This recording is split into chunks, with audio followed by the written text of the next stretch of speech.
दलित कहानी संचयन से सुशीला टाकभौरे की कहानी सिलिया सुनते हैं।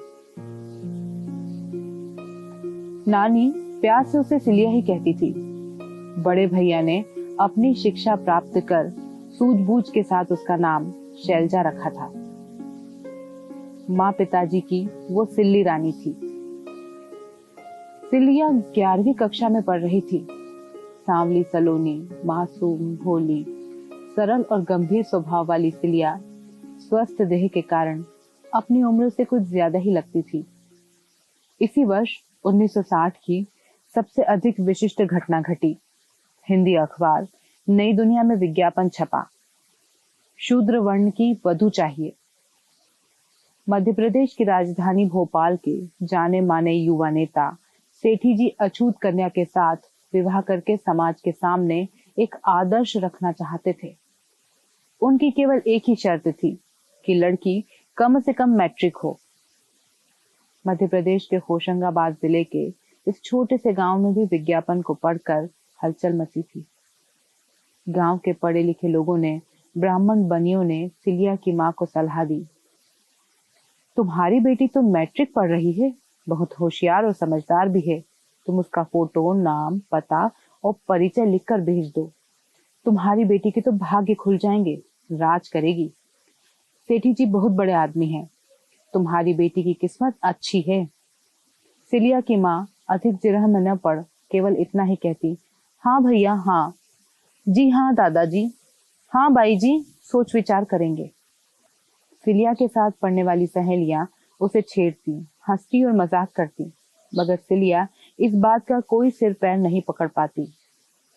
उसे बड़ा अजीब लगता, क्या कभी ऐसा भी हो सकता है? इस विषय में घर में भी चर्चा होती। पड़ोसी और रिश्तेदार कहते, फोटो और नाम पता भेज दो। तब सिलिया की माँ अपने घर वालों को अच्छी तरह समझा कर कहती, नहीं भैया, ये सब बड़े लोगों के चोंचले हैं। आज सबको दिखावे के लिए हमारी बेटी से शादी कर लेंगे और कल छोड़ दिया तो हम गरीब लोग उनका क्या कर लेंगे? अपनी इज्जत अपने समाज में रहकर ही हो सकती है। उनके दिखावे की 4 दिन की इज्जत हमें नहीं चाहिए। हमारी बेटी उनके परिवार और समाज में वैसा मान सम्मान नहीं पा सकेगी, न ही फिर हमारे घर की ही रह पाएगी, न इधर की न उधर की, हमसे भी दूर कर दी जाएगी। हम तो नहीं देवे अपनी बेटी को, हम ही उसको खूब पढ़ाएंगे लिखाएंगे। उसकी किस्मत में होगा तो इससे ज्यादा मान सम्मान वो खुद पालेगी। 12 साल की सिलिया डरी सहमी सी एक कोने में खड़ी थी और मामी अपनी बेटी मालती को बाल पकड़ कर मार रही थी। साथ ही जोर जोर से चिल्ला कर कहती जा रही थी, क्यों री, तुझे नहीं मालूम अपना वहां कुआं से पानी नहीं भर सके हैं? क्यों चढ़ी तू वहां कुआं पर? क्यों रस्सी बाल्टी को हाथ लगाया? और वाक्य पूरा होने के साथ ही 2-4 झापड़ घूसे और बरस पड़ते मालती पर। बेचारी मालती दोनों बाहों में अपना मुंह छिपाए चीख चीख कर रो रही थी। साथ ही कहती जा रही थी, ओ भाई माफ कर दे, अब ऐसो कभी नहीं करूंगी। मामी का गुस्सा और मालती का रोना देखकर सिलिया अपराध बोध का अनुभव कर रही थी। अब अपनी सफाई में बहुत कुछ कहना चाहती थी, मगर इस घमासान प्रकरण में उसकी आवाज धीमी पड़ गई। मामी को थोड़ा शांत होते देख सिलिया ने साहस बटोरा, मामी, मैंने तो मालती को मना किया था, मगर वो मानी ही नहीं। कहने लगी, जीजी प्यास लगी है, पानी पिएंगे। मैंने कहा, कोई देख लेगा। तो कहने लगी, अरे जीजी, भरी दोपहर में कौन देखने आएगा? बाजार से यहाँ तक दौड़ते आए हैं, प्यास के मारे दम निकल रहा है। मामी बिफर कर बोली, घर कितना दूर था, मर तो नहीं जाती? मर ही जाती तो अच्छा रहता। इसके कारण उसे कितनी बातें सुननी पड़ी। मामी ने दुख और अफसोस के साथ अपना माथा ठोकते हुए कहा था, हे भगवान, तूने हमारी कैसी जात बनाई। सिलिया नीचे देखने लगी। सच बात थी, गार्डरी मोहल्ले के जिस कुएं से मालती ने पानी निकाल कर पिया था, वहां से 20-25 कदम पर ही मामा मामी का घर था, जिसकी रस्सी बाल्टी और कुएं को छूकर मालती ने अपवित्र कर दिया था। वो स्त्री बकरियों की रेवड़ पालती थी। गार्डरी मोहल्ले के अधिकांश घरों में भेड़ बकरियों को पालने का और उन्हें बेचने खरीदने का व्यवसाय किया जाता था। गाडरी मोहल्ले से लगकर ही 8-10 घर भंगी समाज के थे। सिलिया के मामा मामी यही रहते थे। मालती सिलिया की ही हम उम्र थी, बस साल 6 महीना छोटी होगी, मगर हौसला और निडरता उसमें बहुत ज्यादा थे। जिस काम को न करने की नसीहत उसे दी जाए, उसी काम को करके वो खतरे का सामना करना चाहती थी। सिलिया गंभीर और सरल स्वभाव की आज्ञाकारी लड़की थी। मालती को रोता हुआ देख उसे खराब जरूर लगा, मगर वो इस बात को समझ रही थी कि इसमें मालती की ही गलती है। जब हमें पता है कि हम अछूत दूसरों के कुएं से पानी नहीं ले सकते, तो फिर वहां जाना ही क्यों? वो बकरी वाली कैसे चिल्ला रही थी, ओरी भाई, दौड़ी री, जा मोड़ी को समझाओ, देखो तो मना करने के बाद भी कुएं से पानी भर रही है, हमारी रस्सी बाल्टी खराब कर दी जाने। और मामी को उसने कितनी बातें सुनाई थी। क्यों भाई, यही सिखाओ तुम अपने बच्चों को? एक दिन हमारे मुंह पर मूतने को कहोगे? तुम्हारे नजदीक रहते हैं तो कहा हमारा कोई धर्म कर्म नहीं है? क्या मर्जी है तुम्हारी, साफ साफ कह दो। मामी गिड़गिड़ा रही थी, बाई जी माफ कर दो, कितना तो मारू हूं फिर भी नहीं समझे।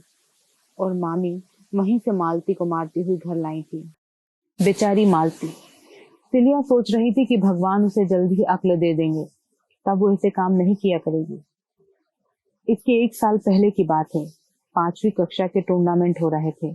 खेल कूद की स्पर्धाओं में उसने भी भाग लिया था। अपने कक्षा शिक्षक और सहपाठियों के साथ वो तहसील के स्कूल में गई थी। उसकी स्पर्धाएं आरंभ में ही लेने से जल्दी पूरी हो गईं। वो लंबी दौड़ और कुर्सी दौड़ स्पर्धाओं में प्रथम आई थी।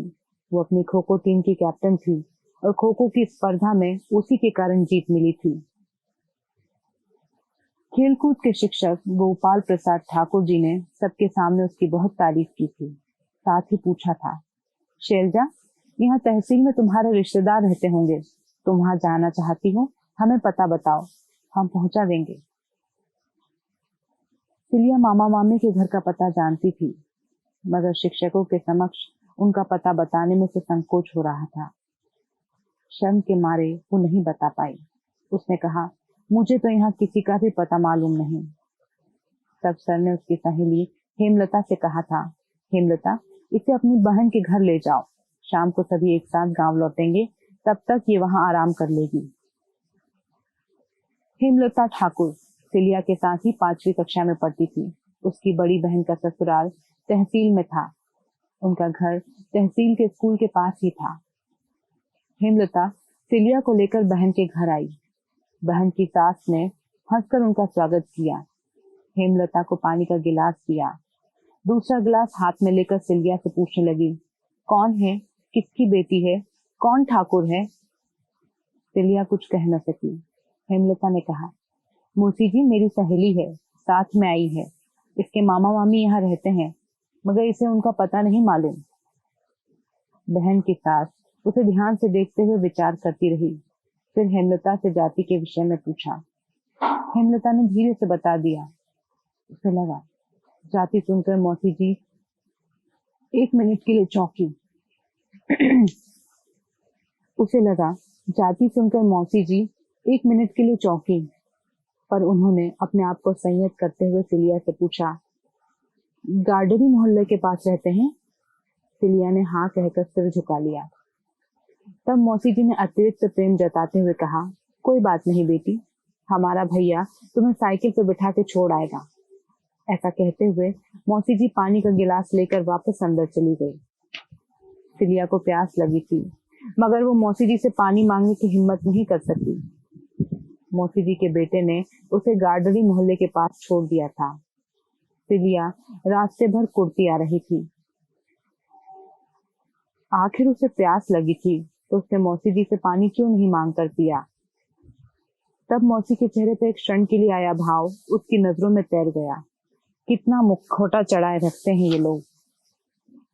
मौसी जी जानती थी उसे प्यास लगी है, पर जाति का नाम सुनकर पानी का गिलास लौटा ले गई। क्या वे पानी मांगने पर इनकार कर देती? सिलिया को ये सवाल साल रहा था। सिलिया को देखकर मामा मामी मालती और सभी बहुत खुश थे, बड़े उल्लास के साथ मिले थे। मगर सिलिया हेमलता की बहन के ससुराल से मिली उमस को भूल नहीं पा रही थी। शाम के समय मामा ने उसे स्कूल पहुंचा दिया था। सिरिया का स्वभाव चिंतनशील बनता जा रहा था। परंपरा से अलग नए नए विचार उसके मन में आते। वो सोचती, आखिर मालती ने कौन सा जुर्म किया था? प्यास लगी, पानी निकाल कर पी लिया। फिर वो सोचती, हेमलता की मौसी जी से वो पानी क्यों नहीं ले सकी थी? और अब ये विज्ञापन। उच्च वर्ग का नवयुवक, सामाजिक कार्यकर्ता, जाति भेद मिटाने के लिए शूद्र वर्ण की अछूत कन्या से विवाह करेगा। ये सेठी जी महाशय का ढोंग है, आडंबर है, यह सचमुच वे समाज की परंपरा को बदलने वाले, सामाजिक क्रांति लाने वाले महापुरुष हैं। उसके मन में विचार भी आता कि अगर उसे अपने जीवन में ऐसे किसी महापुरुष का साथ मिला तो वो अपने समाज के लिए बहुत कुछ कर सकेगी। लेकिन क्या कभी ऐसा हो सकता है? ये प्रश्न उसके मन से हटता नहीं था। माँ के यथार्थ के आधार पर कहे गए अनुभव कथन पर उसका आस्थापूर्ण विश्वास था। मध्य प्रदेश की जमीन में सन 60 तक ऐसी फसल नहीं उगी थी जो एक छोटे से गांव की अछूत मानी जाने वाली भोली भाली लड़की के मन में अपना विश्वास जगा सके। और फिर दूसरों की दया पर सम्मान, अपने निजत्व को खोकर दूसरों के शतरंज का मोहरा बनकर रह जाना, बैसाखियों पर चलते हुए जीना, नहीं, कभी नहीं। सिलिया सोचती, हम क्या इतने भी लाचार हैं, आत्मसम्मान रहित हैं? हमारा अपना भी तो कुछ अहम भाव है। उन्हें हमारी जरूरत है, हमको उनकी जरूरत है। हम उनके भरोसे क्यों रहें? पढ़ाई करूंगी, पढ़ती रहूंगी, शिक्षा के साथ अपने व्यक्तित्व को भी बड़ा बनाऊंगी। उन सभी परंपराओं के कारणों का पता लगाऊंगी जिन्होंने उन्हें अछूत बना दिया है। विद्या, बुद्धि और विवेक से अपने आप को ऊंचा सिद्ध करके रहूंगी। किसी के सामने झुकूंगी नहीं, न ही अपमान सहूंगी। इन बातों का मन ही मन चिंतन मनन करती सिलिया एक दिन अपनी माँ और नानी के सामने कहने लगी, मैं शादी कभी नहीं करूंगी। माँ और नानी अपनी भोली भाली बेटी को ध्यान से देखती रह गईं। नानी खुश होकर बोली, शादी तो एक न एक दिन करनी ही है बेटी, मगर इसके पहले तो खूब पढ़ाई कर ले, इतनी बड़ी बन जा कि बड़ी जात के कहलाने वालों को अपने घर नौकर रख ले। माँ मन ही मन मुस्कुरा रही थी, सोच रही थी, मेरी सिल्लो रानी को मैं खूब पढ़ाऊंगी, उसे सम्मान के लायक बनाऊंगी।